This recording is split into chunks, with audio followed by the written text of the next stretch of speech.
Sa po kishim një dhuruese tani, një kolegja jote, gazetar.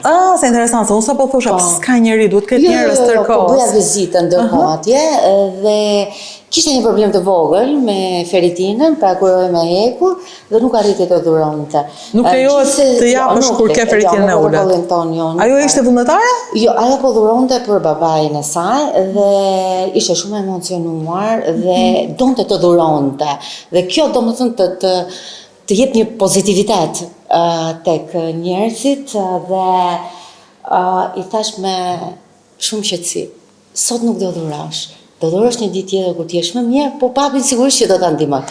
Aty ju mbushën syt me lotë dhe shikoj, edhe mua po mbushën syt me lotë, tani do fillojnë të qajmë të gjitha, por nuk do e bëjmë.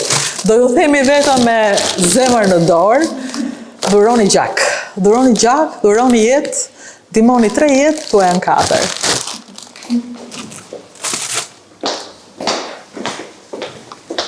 Tani do kalojmë te pjesa më interesante, që është përpunimi i lasive të gjakut që dhurohen. Për mua kjo është diçka shumë e bukur,